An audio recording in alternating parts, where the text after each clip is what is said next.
I'm Adam Sussman, Director of Research at TABB Group, joined today by Mazy Dar, CEO and co-founder of OpenFin. Mazy, on one of the panels, they were talking about the security challenges facing the use of cloud within the sell side and the buy side. Basically, there's certain pieces of data that no one would ever want to store in the cloud. There's some pieces of data that they might. To me, that's just emblematic of some of the security issues that prevent more disruptive technologies and products from being deployed, within the buy side and on sell side desktops. From your perspective and the work that you've done with banks, what are these hoops that technology companies wind up having to go through in order to get deployed? Sure. So, the security problem that most of the banks try to manage often comes when you're installing software onto, let's say, a trader's desktop. Right. Once you start doing that, the bank needs to ensure that that you can't harm the desktop, that you can't steal data that may reside on that computer, that you can't steal data from other applications that are on that computer. So most firms will have an IT security review that happens. That must be fun.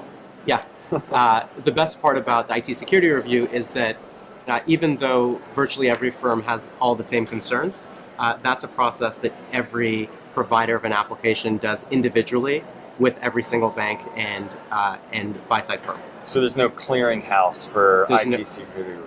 Correct. For example. Correct. So what are some of the techniques that firms such as yourself uses to kind of get through that process with as many banks and buy-side firms as quickly as possible? Yeah. So if you think about, I just mentioned that the problem first starts when you're installing software. Right. The question is, why are you installing software? And the answer is that if you want a user experience that is an outside the browser user experience, then you're installing software. Right.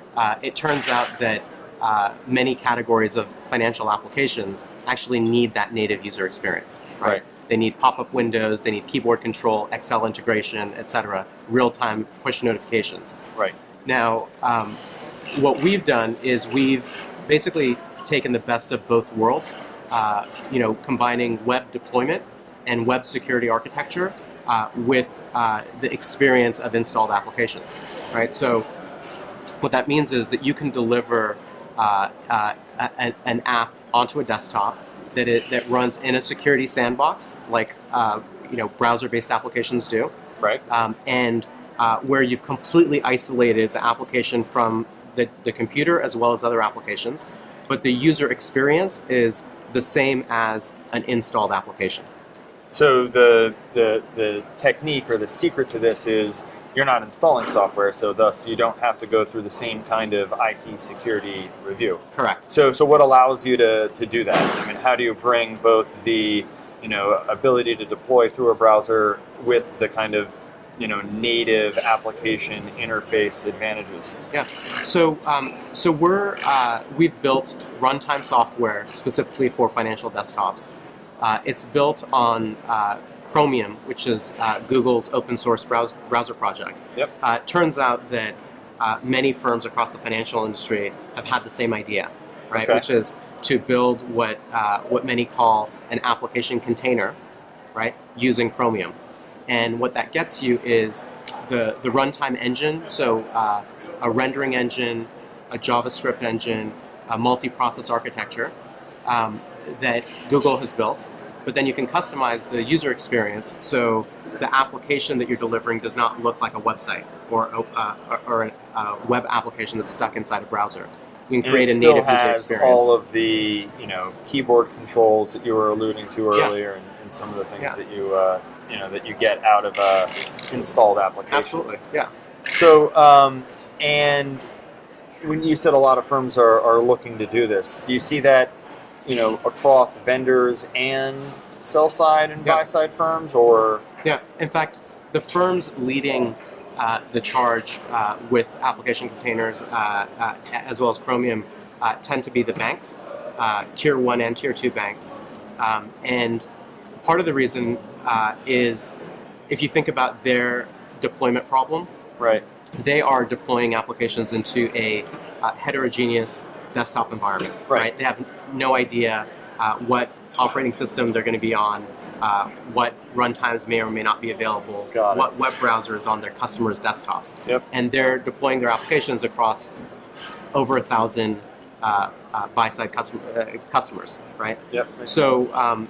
So their pain points around this problem are the most acute, and they've been spending a lot of money using a lot, this technology now to revamp how they're doing their application deployment.